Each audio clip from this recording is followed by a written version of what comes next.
Right, guys, Daniel Dubois taking on Anthony Joshua this Saturday in the heavyweight showdown for that IBF world title.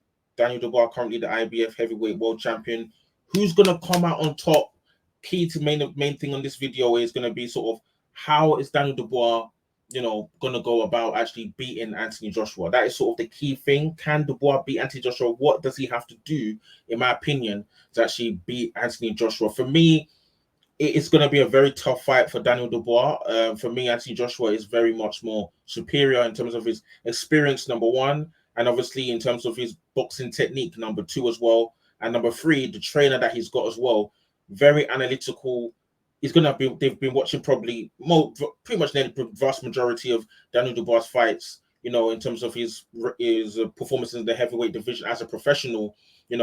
They're going to implement that in terms of the training and the sparring, and then obviously analyzing that to see where Anthony Joshua can take advantage of Daniel Dubois' weaknesses in place there. And hopefully, I don't know from Daniel Dubois' sake, has he actually, made those adjustments to, neutralize some of those weaknesses he's demonstrated before, aka being susceptible to, taking too many shots, especially against Hrgović, who's too open for that right hand. Has he made any adjustments there? He's going to have to. Not going to have to. He's going to have had to.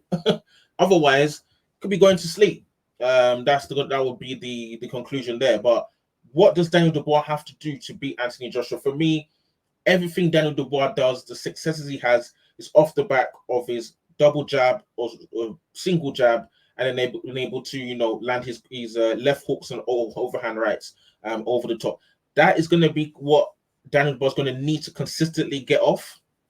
He's going to have to be able to make adjustments for where maybe he can see where Anthony Joshua trying to time him for a hook, or maybe if he falls short, he's going to have to be making sure he's in range, making sure that if he feels like he's actually in range to land his right hand, he's letting that right hand off, not being too tentative as well, not giving away arounds, because it happens in the heavyweight division where someone's got that double jab or they've got the jab to be able to set up the overhand right, but because they're maybe intimidated by the power of the opponent, maybe they're not letting it off as much.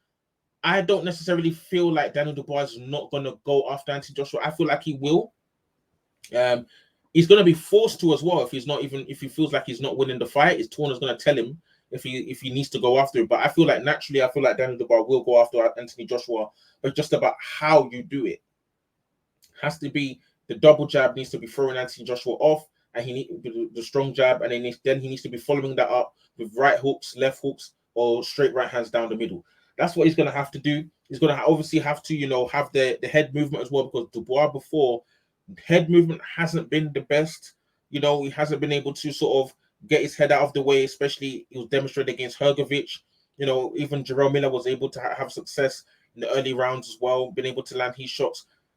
Dubois can't be there to be taking these kind of shots from Anthony Joshua. Otherwise, it's not looking good in place there. So it's difficult for Dubois, because for me, Anthony Joshua is very much more superior in terms of like the technique, the boxing ability, and the experience. It's just that Dubois just needs to make sure the fundamentals that he's good at, he's actually using those and not being intimidated by Joshua's punching power. It's a risk, but it's a risk he's going to have to take in order to actually have the success, to beat Anthony Joshua. So for me, it's nothing complicated for Daniel Dubois. It's very simple. Double jab, single jab, consistently, causing those problems for Anthony Joshua.